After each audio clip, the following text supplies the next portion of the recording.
Pues buenas noches a todos, a los presentes y a los que desde sus casas han conectado con nosotros gracias a estos inventos tan modernos.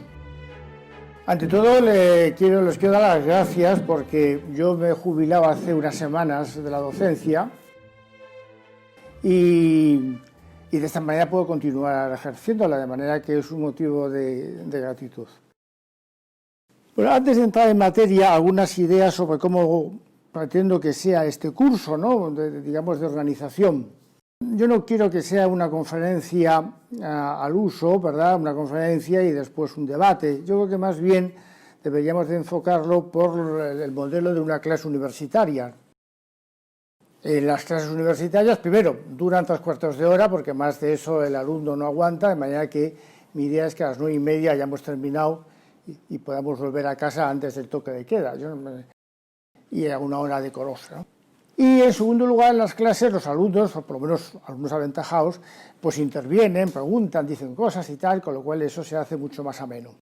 De manera que cualquiera en cualquier momento puede levantar la mano y yo con mucho gusto cuando termine el pensamiento o lo que esté contando en ese momento, pues con mucho gusto le doy entrada y si hacemos aquí pues un coloquio, un debate sobre temas, resulta más divertido y además hablo no solo de lo que yo tengo pensado, sino que se habla de lo que los presentes quieran. Esto significa que vamos a dar las clases con mucha tranquilidad. Esto es un rato de esparcimiento para que aprendamos todos. No estamos sujetos a exámenes, no estamos sujetos a un horario, a un horario digo a la duración más bien del curso. Teóricamente son 22 temas, me parece. Quien quiera conocer todos los temas, yo voy a dejar aquí unas tarjetitas y ahí está mi correo electrónico. Entonces no tiene más que escribirme al correo electrónico y yo le doy todos los 22 temas, el programa de los 22, cada tema pues tiene 7 u 8 puntos, pues como el de hoy, ¿no? Bien, entonces lo que digo es que vamos a tomárnoslo con tranquilidad, pienso yo que es más interesante, ¿no? Que no podemos llegar más que a la mitad del programa este año, pues muy bien, pues el año que viene, si Dios quiere, y resulta interesante y los demás también lo desean, pues podemos continuar donde lo hayamos dejado.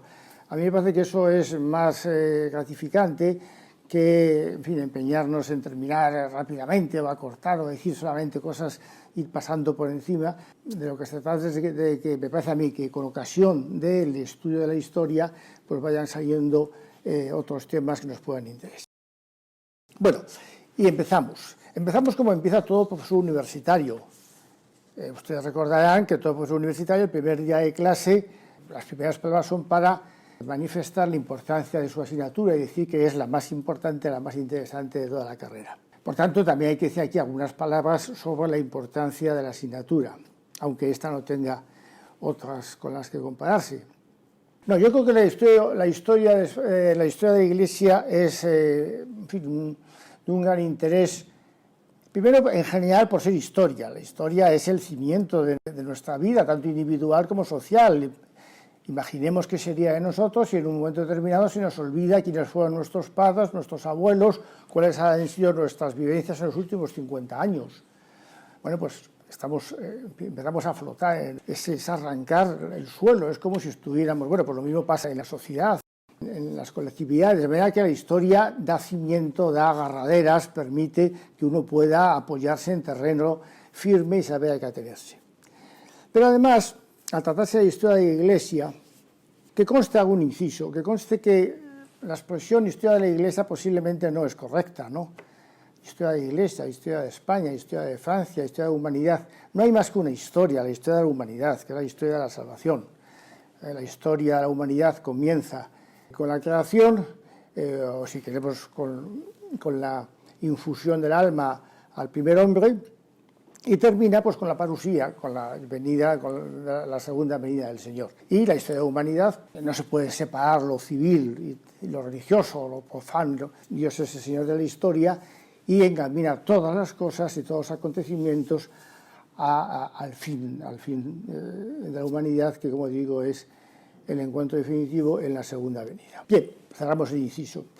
Pero digo que, pero bueno, en fin, por entenderlo, pues hablamos de la historia de la Iglesia, historia, porque a veces el lenguaje no es suficiente para expresarnos. La historia de la Iglesia a mí me parece que tiene un interés especial, aparte del general que hemos dicho, por la siguiente razón.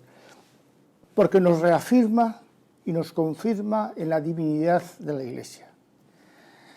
A lo largo de los meses que vengan y los que puedan venir, tendremos que reconocer que la Iglesia ha estado en situaciones complicadas y difíciles, con mucha frecuencia.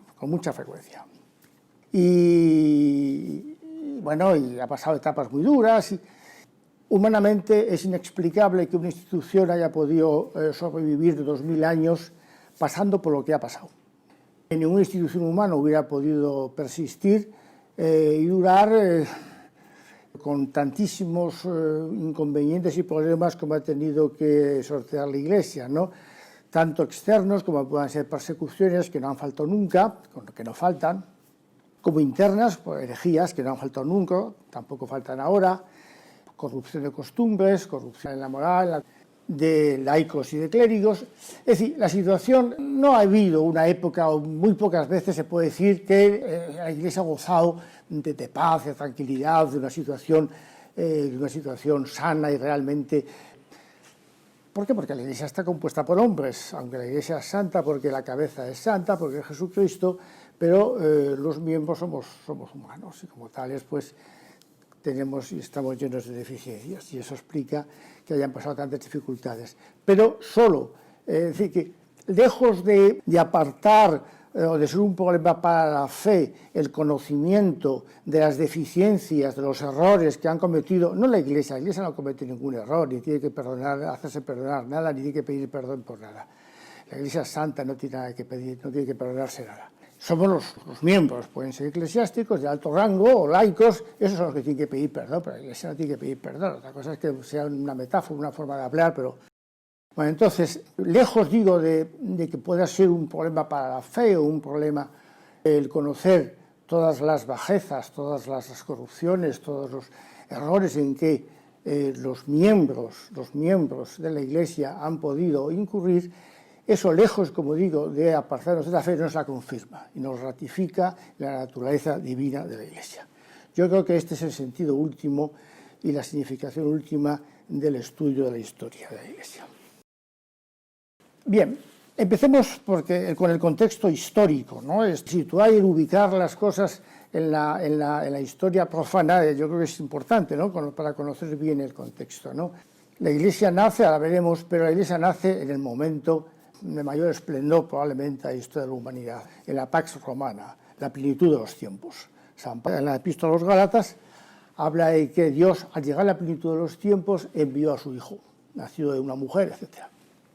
La plenitud de los tiempos. El Imperio Romano es la organización política, a mi juicio, estas son cosas, opiniones, más perfecta que se conoce en la historia de la humanidad.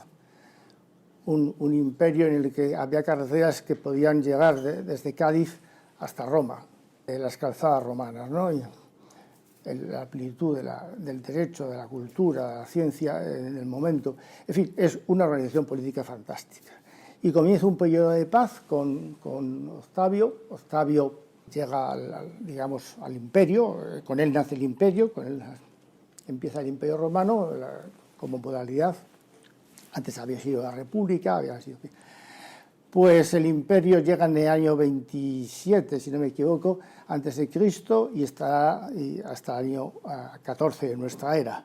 Y luego ya viene Tiberio, el señor nace bajo el imperio de Augusto, Octavio Augusto, y muere bajo el imperio de Tiberio. Pues bien, ahí empieza un momento de una paz. En el Imperio Romano ya no va a haber guerras, hay centenares de años que no existe ningún problema, una paz absoluta en todas las fronteras. El Imperio Romano vive en paz, hay una situación de esplendor y en esa situación es cuando el Señor entra en la historia. Yo creo que tiene mucha significación la universalidad de Roma, del Imperio Romano, con la nota de universalidad de la Iglesia, ¿no? Roma es una ciudad, el mundo es una ciudad, porque no, en el mundo conocido es todo romano, ¿no? Bueno, sí, ahí había unos elementos ahí al norte de Europa que no cagaban de enterarse mucho y tal, en fin, por encima del Rin, por el este, pues hasta la India, pero quiere decir que el mundo conocido es el Imperio Romano, todo es Roma, todo es una ciudad, el mundo es una universalidad. Y cabalmente la religión que va a nacer en ese ámbito es una religión universal, una religión católica. Esto cuesta trabajo al principio para ser entendido, sobre todo por el viejo Israel, ¿no? La Iglesia, naturalmente, tiene un precedente que es el pueblo de Israel. El pueblo de Israel es lo contrario a la universalidad, es el pueblo elegido. Dios elige un pueblo que cumple o que tiene dos otras características fundamentales y que son su mérito, a pesar de todas las caídas y a pesar de todas las cosas que nos relatan en el Antiguo Testamento. Pero el pueblo de Israel conserva el monoteísmo y conserva la esperanza del Mesías. Son las dos notas características del pueblo de Israel. A lo largo de los siglos, Israel mantiene, tu Dios es único. La oración que dicen todos los días los buenos judíos decían: y ahí la amarás con todo tu corazón, con toda tu alma, con toda tu mente. Escucha, Israel, solo hay un Dios. Monoteísmo. Frente a todas unas culturas, todas unas civilizaciones que todas eran politeístas. El fenómeno del monoteísmo era desconocido en la antigüedad. Por eso se cuida con tantísima diligencia y con tanta intensidad, ¿no? A veces con cosas que nos pueden chocar en la mentalidad actual, ¿verdad? De las prevenciones que Dios ordena para que no se mezclen con otros pueblos, para que no se... porque el peligro de mezclarse con otros sea muy grande. De hecho, con tantas prevenciones, a pesar de todo, de vez en cuando el pueblo de Israel incurre en el politeísmo. Pero en fin, monoteísta. Y después guarda la esperanza del Mesías. Es verdad que al final de la etapa previa a Jesucristo, esa esperanza se tiñe, se decolora, se politiza. Empiezan a pensar en un Mesías que les libre de la dominación de Roma, ¿no? En un Mesías político. Ese es uno de los problemas con los que se va a encontrar el pueblo de Israel, que no va a saber dar el salto, no va a saber, y en consecuencia, pues, en fin, nos encontramos esa paradoja terrible de un pueblo que durante siglos está esperando al Mesías y cuando el Mesías llega no lo reconoce. Verdaderamente, en fin, patético. Pero igualmente ahí hay un problema porque luego más adelante, como ahora veremos, ellos están acostumbrados a ser el pueblo elegido, era un pueblo seleccionado, un pueblo segregado de todos los pueblos del mundo. Y resulta que Jesucristo habla para todo el mundo, quiere que desde el primer momento la Iglesia es universal. Y ahí hay una lucha que en fin, que lleva su tiempo y que ahora iremos viendo sus distintos... Bueno, el resultado final, pues sabemos que es la universalidad, la Iglesia universal. Esta universalidad se va manifestando progresivamente. Yo creo que es muy importante caer en la cuenta de eso, por eso me detengo ahora un poquito, aunque estemos dentro del contexto más bien del histórico, pero ya desde muy pronto el Espíritu Santo se encarga de llamar la atención sobre este dato, ¿no? Todos se acuerdan de, por ejemplo, del acontecimiento de Cornelio, este hombre importante, pagano, y que, bueno, pues tiene sus revelaciones, etcétera, en fin, y hace llamar a San Pedro le manda el recado para que vaya a verle. Y San Pedro, antes de ir, ha tenido una visión en lo alto de la terraza a la que ha subido y ve que desciende del cielo un mantel en la que hay animales de todas especies, muchos de los cuales estaban prohibidos por la ley mosaica. Y en esa visión recibe una voz interior que le dice: Pedro, levántate, mata y come. Mata y come. Y Pedro dice: no, jamás comeré yo de esto, porque esto está prohibido por la ley mosaica, estos animales, Y la voz le dice: mata y come, no llames impuro a nada de lo que Dios ha hecho puro. Y esto se repite 2 veces. Bueno, a continuación recibe la embajada de Cornelio, que le dice: ven a mi casa, no sé qué. Bien, pues. Y Cornelio es un pagano. Claro, Pedro va para allá acompañado de algunas personas, de otros cristianos, y se encuentra con que efectivamente es un pagano el que la ha hecho venir. Le explica que también Cornelio ha tenido su propia revelación, etc. Y mientras está hablando con ellos, contempla que el Espíritu Santo desciende sobre los de la casa. Cornelio además había aprovechado el viaje, no solamente estaba él, sino que había hecho venir y reunirse a su familia, a amigos, siervos. Tenía ahí una reunión importante y San Pedro ve que el Espíritu Santo, y dice, cuando luego tiene que explicarlo a los judíos que no lo podían entender, y de cómo podía yo negar el bautismo a quienes el mismo Dios había enviado el Espíritu Santo. Bien, ahí está una manifestación clara de la universalidad de la Iglesia, ¿no? Decir, no, esto es para todos, esto no, aquí no es solamente el pueblo judío, esto es para todos, ¿no? Pero claro, esto es una lucha importante porque cuesta mucho intentar. Luego llega un segundo momento, bueno, será para todos, pero en un segundo momento se dice, bueno, será para todos, pero habrá que cumplir la ley mosaica. ¿Se acuerdan también de Antioquía, cuando hay un gran éxito, la predicación tiene muchos frutos, y se suscita el tema de decir, bueno, sí, muy bien, dicen los judíos, los judaizantes, judíos que se estaban convirtiendo al cristianismo, y bueno, sí, muy bien, pero los paganos que se convierten tienen que cumplir, para empezar se tienen que circuncidar, y luego cumplir las demás prescripciones mosaicas. Y claro, San Pablo, no, esto no puede ser. Esto no puede ser, entonces hemos terminado. Es decir, ¿pero en qué quedamos? ¿La salvación viene de Jesucristo, de la fe en Jesucristo o de los ritos mosaicos o de la ley mosaica? ¿En qué quedamos? No, las dos cosas se suscita un gran problema. Para resolverlo se produce y se convoca el primer concilio de la historia, el concilio de Jerusalén. Ahí hay un debate muy interesante, etcétera, y al final, efectivamente, se sienta la doctrina de que los paganos no están sujetos a ningún tipo de ley mosaica, de ninguna norma mosaica, que solamente la fe en Cristo es la que salva.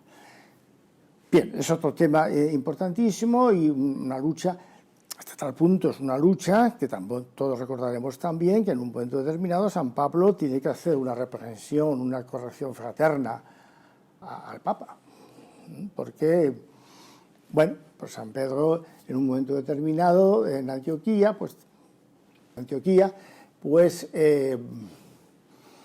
bueno, a la hora de comer, habían venido unos judíos convertidos, judíos ciudadanos de Jerusalén, dice el texto de los hechos que eran de Santiago, el obispo de Jerusalén, y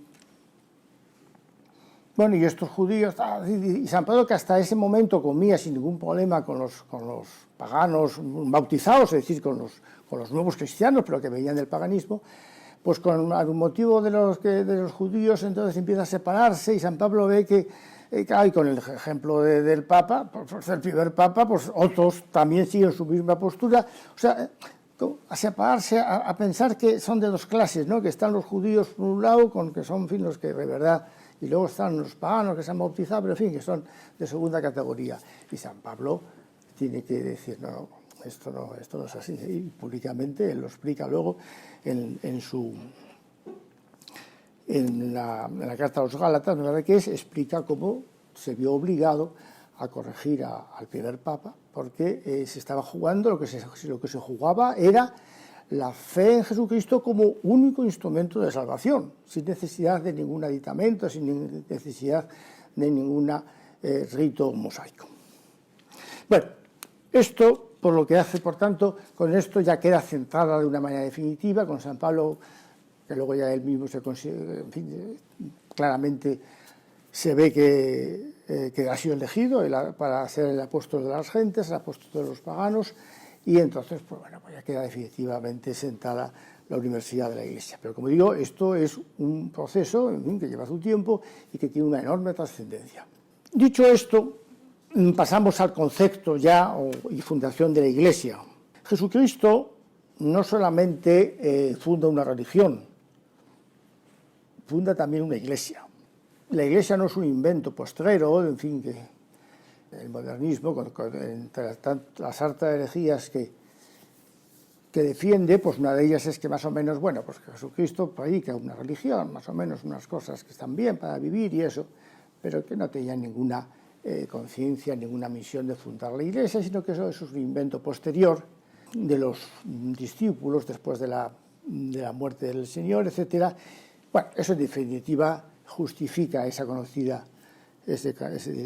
disparate de que yo sí, que yo creo en Dios, yo creo en Jesucristo, pero no creo en la Iglesia. Bueno, no, Jesucristo viene al mundo para fundar su Iglesia. Funda una religión y funda una Iglesia. La Iglesia no es más que la proyección en el tiempo del mismo Jesucristo. Por tanto, y es un proyecto, es la obra de Cristo, la fundación de la Iglesia. Lo cual, dicho sea, entre paréntesis, también hagamos otro paréntesis, se ve que no todas las religiones son iguales, porque si no, no habría venido a la tierra para fundar una, ¿no? Una cosa es que todo hombre pueda llegar a la salvación por los medios que Dios tenga previstos en su sabiduría, como dice el Concilio Vaticano II, y otra cosa es que no en todas las religiones sean iguales, ni todas presenten las mismas facilidades para la salvación. Si no, efectivamente, pues no se habría fundado la Iglesia, porque ¿para qué? Si cualquier religión vale, si todas son buenas para llegar al cielo, ¿qué necesidad había de que el Hijo del Hombre se encarnara para fundar una? A Roma se puede ir por muchos caminos, lo normal si queremos ir a Roma es atravesar el Mediterráneo y por Valencia. ¿Es el único camino? No, podemos irnos a Lisboa y después a través del Atlántico, América, el Pacífico, volver. Sí, ya, bueno, pero no es lo mismo. Es decir, que se puede llegar al final, sí, pero parece que hay un camino más cómodo. Bueno, pues esto sucede con la religión católica, ¿no? Que la única religión verdadera. Es la más segura, es la única que tiene toda la verdad, todos los medios de salvación, todos los instrumentos de salvación y, por tanto, la que más facilidades da para que el hombre llegue a su destino, que es la salvación. Que fuera de eso se puede uno salvar por otros lugares, eso es evidente, por otras religiones, y son ninguna religión, eso, exacto, dentro de la Iglesia. Independientemente de las creencias, efectivamente. Que el Señor le dé a cada uno, pero se salva dentro de la Iglesia. Es el único lugar en solamente, ese es como se debe interpretar la famosa sentencia extra iglesia nulla salus, ¿no? Fuera de la Iglesia no hay salvación. Efectivamente, por medios que el Vaticano no lo puede entender, ni por tanto no lo puede explicar, y nosotros tampoco. Pero es evidente, la afirmación es exacta. Nadie puede salvarse fuera de la Iglesia católica. Es el único instrumento de salvación. Ahora, ¿cómo uno se salva que no ha conocido? ¿Cómo el que no ha conocido, sin culpa propia, a la Iglesia católica, no ha oído hablar jamás de Jesucristo, etcétera? ¿Cómo se salva? Tiene que ser a través de la Iglesia. Y dice el Concilio, por modos o medios que Dios tiene en su sabiduría, tiene dispuestos, una cosa así dice la frase, ¿no?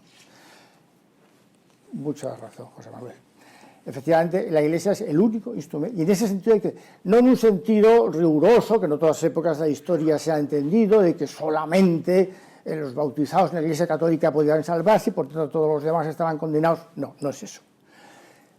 Pero sí que, de maneras que no podemos explicarnos, solamente a través de la Iglesia hay salvación. Y que es la única religión que contiene toda la verdad y todos los instrumentos de salvación, donde es más fácil salvarse. En las demás, la prueba, como digo, es que el Señor funda la Iglesia católica y la Iglesia católica, la religión católica y la Iglesia católica. Si no fuera esto así, si todo valiera, si todo fuera igual, pues no habría necesidad de haber fundado la Iglesia. Conviene saber estas cosas y remacharlas, porque como hoy día se oyen cosas tan raras, pues conviene tener ideas claras sobre estos puntos. Bien, ¿cuándo se funda la Iglesia? La Iglesia no es una sociedad anónima que se funda en el momento en que se firma el acta ante el notario, etcétera, el documento. No, la Iglesia se puede decir que es un íter que va avanzando progresivo, porque pues desde que el momento de la encarnación se puede decir que el Señor tiene desde el primer momento el proyecto de fundar la Iglesia. Ya digo que no es una cosa que sucede después, o que no. Es el proyecto de Cristo es fundar su Iglesia, que es su perpetuación a lo largo del tiempo hasta la venida, bueno, hasta siempre, hasta la eternidad, porque también en la eternidad subsistirá la Iglesia y la Iglesia triunfante. Hay momentos claros, ¿no? Pues cuando llama a los 12, es un paso adelante. Cuando promete el primado de la Iglesia a Pedro en Cesarea, pues es otro momento clave. Teológicamente, el momento a mí me parece más evidente de fundación de la Iglesia es el Calvario, es el momento de la redención, cuando el Señor culmina la obra redentora en la cruz, es el momento de fundación de la Iglesia. Pero es verdad que se suele con mucha frecuencia decir o situar el momento de la fundación en Pentecostés, ¿no? Pues ¿por qué? Porque primero es la difusión de la tercera persona, cuando oficialmente, digamos, viene la tercera persona a la humanidad, y porque a partir de entonces comienza la misión de la Iglesia. La Iglesia tiene en su naturaleza consustancial la misión, la predicación de la palabra de Dios, la comulgación. Y entonces eso sucede efectivamente a partir de Pentecostés, ¿no? Bien, pero en cualquier caso, ya digo yo, es un proceso que desde el primer momento el Señor tiene, con toda claridad, sabe que hay que fundar la Iglesia y esa es una finalidad. La Iglesia, ¿cómo se podía el concepto? ¿Cómo se podía? Pues se han dado, en fin, distintos conceptos o definiciones. Yo creo que el más acertado es el que define la Iglesia como el cuerpo místico de Cristo, ¿no? La Iglesia es el cuerpo místico de Cristo, cuya cabeza es Jesucristo, y los demás somos miembros. Lo que pasa es que esta es una Iglesia invisible, y junto a ella ahora veremos que hay una Iglesia visible, ¿no? Importa, al venir esto aquí, hacer referencia a, bueno, pues esa otra denominación o ese otro que se ha utilizado en el Concilio Vaticano II y que es el de pueblo de Dios, es el pueblo de Dios, la Iglesia es el pueblo de Dios. En paralelo al pueblo de Israel, así como en Israel era el pueblo de Israel, pues luego la Iglesia es el pueblo de Dios. Bien, esto es cierto y esto no plantea ningún problema. Lo que pasa es que sí tiene algunos riesgos. Y a la vista del tiempo transcurrido, acaso en el momento del concilio no se podían adivinar, pero con el tiempo transcurrido pues sí los podemos ver, ¿no? Es decir, que es entender la expresión pueblo en un sentido un tanto político, un tanto profano, pues el pueblo entonces, la democracia, y entonces votamos todos y la soberanía está en el pueblo, bueno, en fin, todo este deslizamiento absolutamente absurdo y sin ningún sentido. Yo quería preguntarle, ¿qué opinión le merece que la Iglesia comenzara como tal, como organización? ¿Cuándo Justiniano? ¿Cuándo? ¿Con Justiniano? No, con Justiniano no empieza. No, Justiniano. Bueno, no empezar, pero ya... No, Justiniano no, con Teodosio. Con Teodosio, primero en el 313, Constantino. Con Constantino es el decreto de ya lo veremos, Con Constantino es el edicto de tolerancia. Ya no se persigue a la Iglesia, año 313. Pero unos años después, en el 380, ya Teodosio le hace religión oficial de la Iglesia. Es Teodosio. Pero llegaremos a Teodosio. Pero lo cual no quiere decir que antes no funcionase, ya lo veremos también, pero la Iglesia funciona como organización enseguida, enseguida, entre otras cosas porque bueno, ahí están los obispos enseguida y bueno, y hay una administración, hay una misma. Este es el otro aspecto que conviene resaltar, que la Iglesia también tiene un elemento visible. Tampoco vale, y es otra de las herejías en uso, el hablar solamente de la Iglesia invisible, bueno, al estilo luterano, por ejemplo, ¿no? Yo me relaciono con Dios directamente, en fin, bueno, todo este tipo de cosas, ¿no? No hay... el aspecto externo es un invento del hombre, en fin, es una que han inventado los curas para poder y para mandar y eso, pero la Iglesia es solamente una unión espiritual o mística del hombre con Dios, o de los hombres con Dios. Bueno, sí y no, eso es verdad, pero además Jesucristo quiere una Iglesia visible, que se vea con los ojos y jerárquica, establecida sobre la jefatura máxima del primado, del Papa, y ahí descendiendo los obispos, los presbíteros, etc. Por tanto, hay también una Iglesia visible. Bueno, importa también, aunque sea una referencia mínima, pero los autores no cristianos se hacen eco de Jesucristo, se hacen eco de decir que históricamente no hay ningún acontecimiento de la historia mundial, ninguno, más acreditado que la existencia de Jesucristo en la Tierra. Ninguno. Las pruebas documentales son absolutamente, vamos, a lo largo de la historia un acontecimiento se considera probado pues con una mínima cosa, por una noticia a lo mejor que ha dado un escritor. Bueno, pues la existencia de Cristo no es una... No, son múltiples, ¿no? En el campo de la no cristiano, ¿verdad? Pues tenemos autores como Flavio Josefo, ¿verdad? Antigüedades judías, en el año 96, o Tácito en los Anales, en Suetonio, bueno, en fin, Plinio el Joven. Plinio el Joven es muy divertido porque este es un político. Plinio el Joven es un gobernador de Bitinia que escribe al emperador Trajano en el año 112, le escribe una carta pidiendo instrucciones. ¿Cómo me tengo que portar? ¿Qué tengo que actuar con los cristianos? Porque aquí cada vez hay más cristianos, le dice al emperador, y yo no sé si son... y pregunta concretamente, es un hombre listo, ¿no? Dice, por el mero hecho de ser cristiano hay que perseguirles y castigarles o tengo que esperar que cometan un crimen. Pregunta Plinio. Y Trajano le contesta, y en unos términos un tanto imprecisos, pero se ve que no quiere mojarse, y luego lo que sí quiere decirles que no basta con ser cristiano, no es suficiente, ¿no? Que tiene que cometer un crimen. Y además hace una cosa muy importante, dice, no admitas denuncias anónimas, no admitas denuncias contra los cristianos si no tienen nombre y apellido, ¿no? Bueno, quiere decir que en la bibliografía, y luego ya están los autores ya cristianos, Eusebio, San Jerónimo, San Isidro, etc., en fin, que la prueba de la existencia de Cristo es indiscutible, al margen de que luego no quieran aceptar la naturaleza divina del Señor, pero que existió como persona histórica, esto es un asunto que no tiene... Lo digo porque también en el siglo XIX, que es cuando nace, se incoa todo el modernismo y todas las locuras de la escuela histórica, etcétera, pues se pone en duda la existencia del Señor. Bueno, decíamos antes que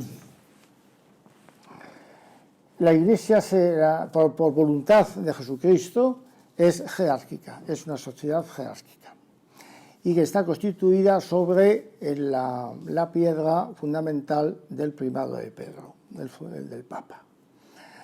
Primero hay un anuncio en Cesarea de Filipo, cuando pregunta al Señor a los apóstoles, ¿quién dice las gentes que soy yo?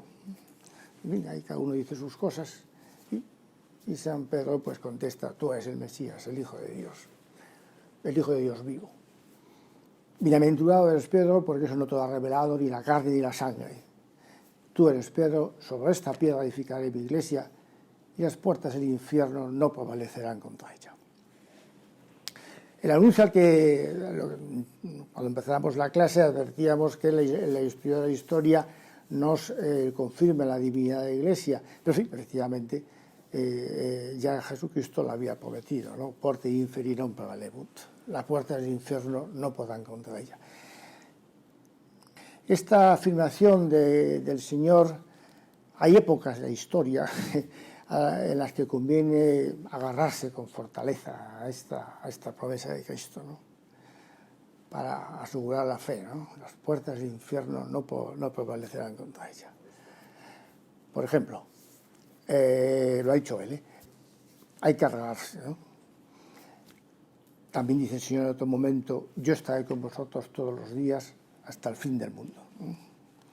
Por tanto, estas afirmaciones del Señor son en épocas turbulentas, recias, y ciertamente esta no es de las más tranquilas, pues hay que agarrarse a esa afirmación para mantenerse firmes. Bien, Bueno, esta promesa después tiene su confirmación, después de la resurrección, en la primera pesca, después de la resurrección, cuando el Señor ya le dice, apacienta mis corderos, apacienta mis ovejas. En ese momento queda instituido el primado.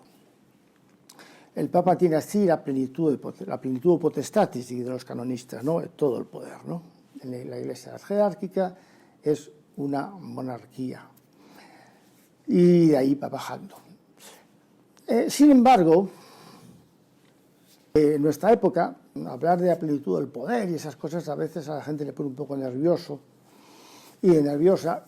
Papa Benedicto, un hombre santo y sabio, como todo el mundo sabe, pues dice esto a propósito de la plenitud potestatis, ¿no? Uy, esto es dificilísimo, bueno, a ver, ya.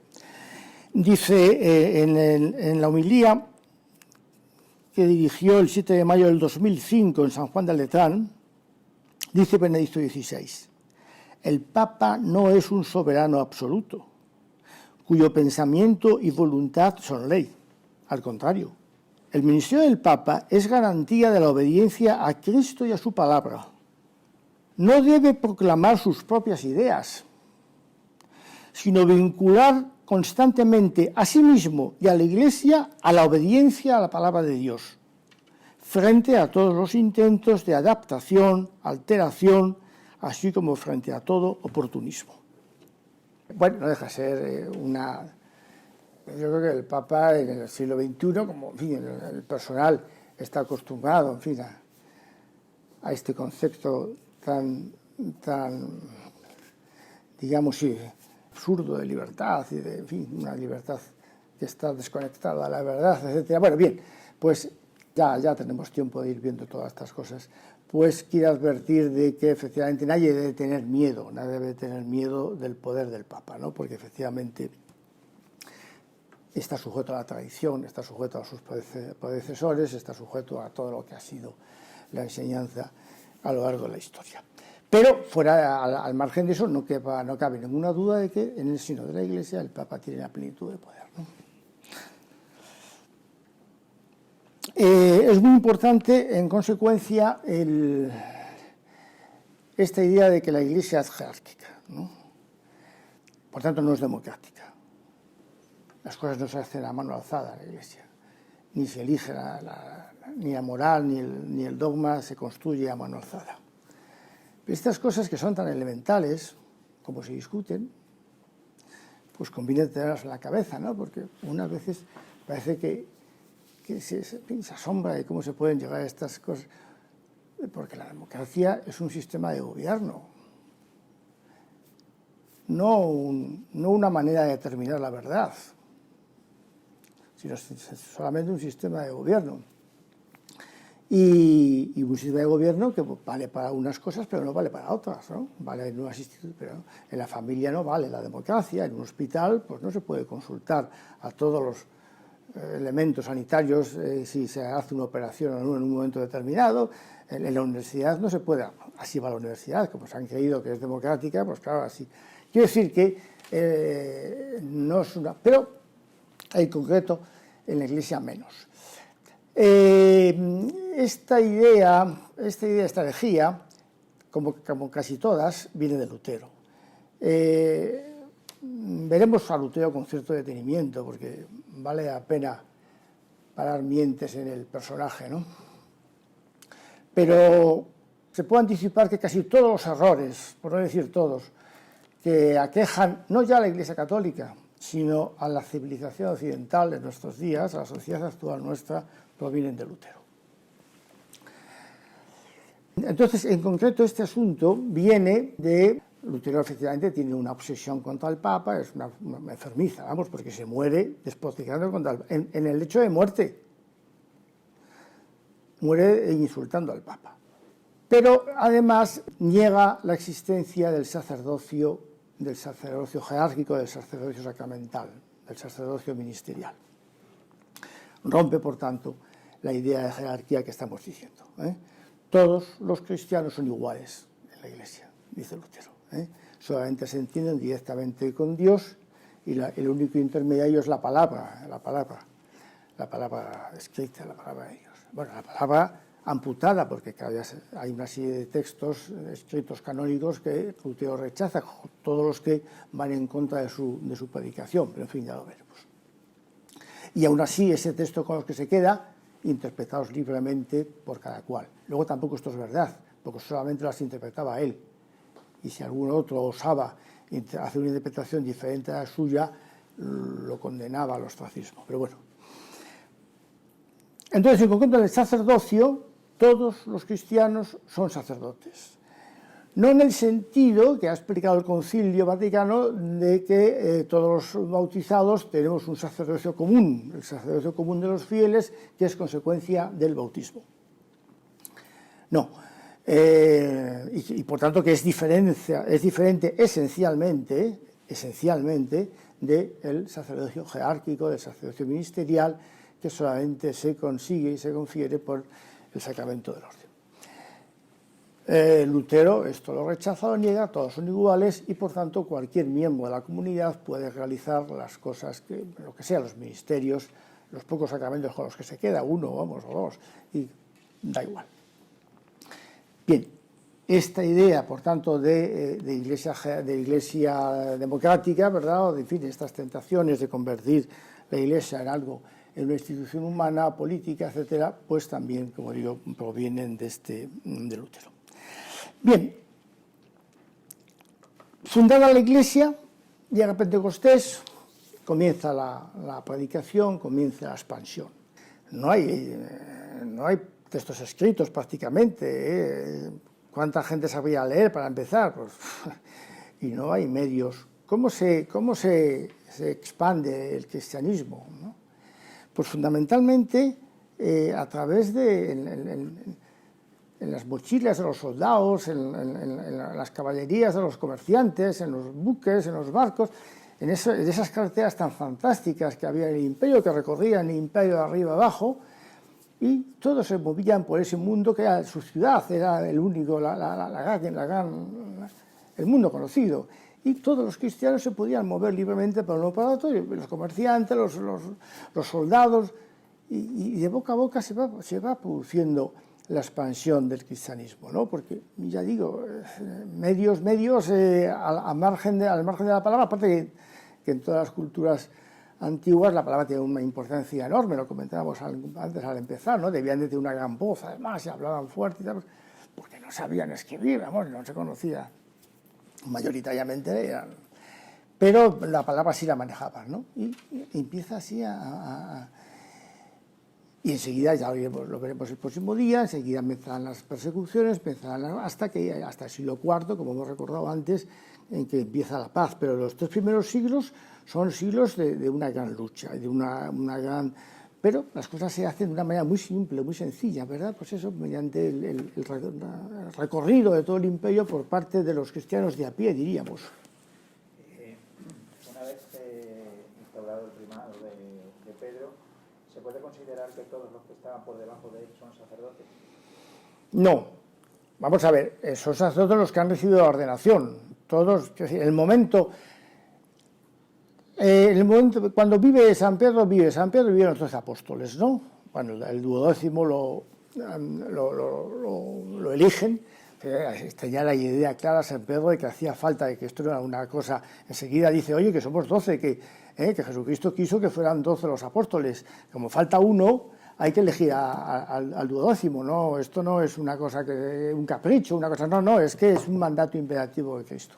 Y enseguida se elige Matías. Bueno, entonces esos son obispos, en ese momento son obispos, y la cabeza es Pedro, que es el Papa. Y esta estructura. Y enseguida, efectivamente, se van a... Luego, el servicio de la caridad empieza inmediatamente en el momento de la fundación de la Iglesia. Enseguida, en los Hechos de los Apóstoles vemos que se suscitan, es muy humano, que se suscitan disputas, porque claro, en fin, que a unos se les dan más que a otros, que no sé qué, que las viudas de los restos... Bueno, y entonces enseguida eligen a los diáconos para que se ocupen del servicio de la caridad, que como llamó Benedicto XVI, ¿no? Pero los apóstoles enseguida tienen que nombrar también sacerdotes, porque no llegan a todos. En un primer momento no hay más que una misa los domingos y es en la sede del obispo, pero enseguida comprenden que, no, hombre, que una sola misa es poco y que hay que empezar a celebrar con más frecuencia y empiezan a ordenarse sacerdotes. A la muerte de los últimos apóstoles, del último apóstol, pues todos esos obispos, quedan constituidos como... O sea, que en un primer momento en la ordenación no se distinguía entre si era obispo o sacerdote. Parece ser que no se distinguía bien si era obispo o sacerdote. Había una ordenación, o sea, que no es que todo el mundo sea... En todo caso, le hacía falta una ordenación sobre el cristiano al que... Esto lo vemos clarísimamente en San Pablo, como lo cuenta muchas veces. Cuando dice a Timoteo, acuérdate que se te impusieron las manos a pesar de tu juventud, etc. Bueno, entonces, lo que no está claro es si en ese momento distinguían entre sacerdotes u obispos. Lo más probable es que fueran obispos, es decir, que conferían la plenitud del sacerdocio.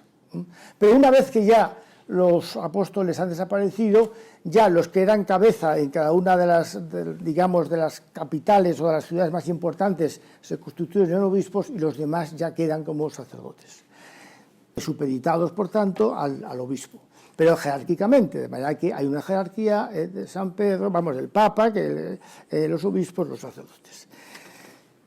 Y comienza el culto. Enseguida empieza el culto que se celebra en las casas. En un primer momento la Santa Misa se celebra en la casa de alguien, que tengo una casa suficientemente amplia para poder celebrar, ¿no? En fin, la elección de templos es una cosa muy posterior, porque entre otras cosas hay que tener libertad para hacerlo, no era posible. La leyenda de que se celebra misa y tal y culto en las catacumbas, eso no pasa a ser una leyenda, no. Las catacumbas encierran a los muertos, pero no...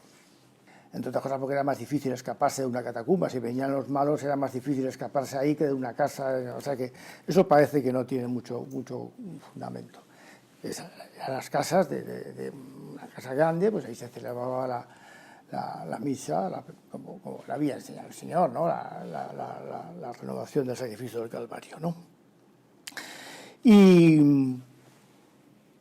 ya digo, en un primer momento, hasta el año 200, no empieza a multiplicarse las misas, ¿no? Es decir, hasta entonces no hay más una misa que es la del obispo y en su cátedra, con lo cual hay que ir ahí a la misa, y, en fin, en fin, todo va despacio, todo va, poco a poco las cosas se van desarrollando y con el tiempo pues ya comienza a multiplicarse Bien, y yo creo que para el primer día, creo que he dicho todas las cosas que tenía previstas decir, no sé si me queda alguna cosa o si hay alguna pregunta por aquí, pero si no, yo me callo.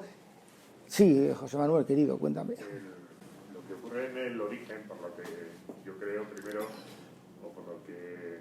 Hemos leído, nos hemos entrado, porque aquí leemos. Es que realmente en el origen lo que básicamente celebran es la fracción del pan. Porque ellos realmente se unen para...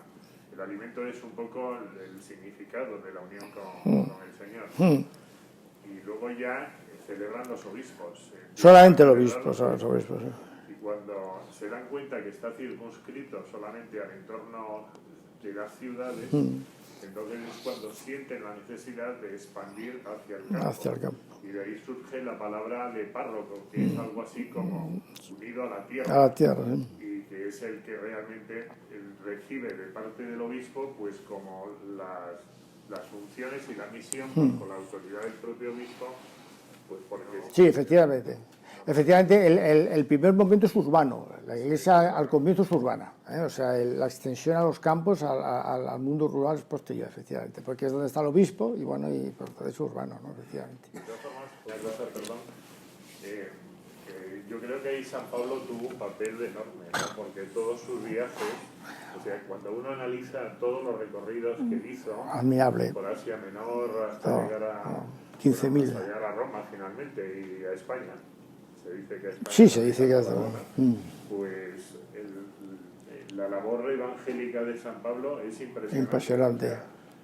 Eso y las propias epístolas atestiguan esto precisamente, ¿no? O sea, yo creo que hablaremos de San Pablo, me parece, en la próxima lección, Pero San Pablo es un personaje absolutamente admirable, es una cosa, porque mezcla, es la combinación perfecta de la teoría y la práctica, ¿no? Es decir, es el fundador de la teología católica, porque realmente toda la teología está fundada en San Pablo, las epístolas de San Pablo, es un desarrollo, por tanto tiene una cabeza muy prodigiosa, pero al mismo tiempo es un señor que yo creo que me parece que son 15.000 kilómetros los que recorre, ¿no? en los viajes apostólicos, 15, en borrico, andando, en buques, en barcos, bueno, en los barcos de entonces. Es una cosa absolutamente admirable, ¿no? De San Pablo es una cosa admirable. Pero bien, yo creo que hago tiempo de verlo más despacio. Ya he dicho antes que dejo aquí unas tarjetas donde está mi correo electrónico, el que la quiera, el que se la pueda llevar, por si quieren que les envíe a sus correos el programa completo, no solamente de la lección primera, que ya hemos visto, sino de todas las lecciones. Muy bien, en la próxima lección es el día 30, ya en principio lo haremos los segundos y los cuartos lunes de mes, salvo que haya una cuestión de eso, de una fiesta, de Semana Santa, Navidad, no sé qué, bueno, pero en fin, como todo se avisa con antelación, pero como idea general serán segundos y cuartos. Por tanto, el siguiente será el lunes 30 de noviembre. Y si no hay nada más, pues muchas gracias a todos.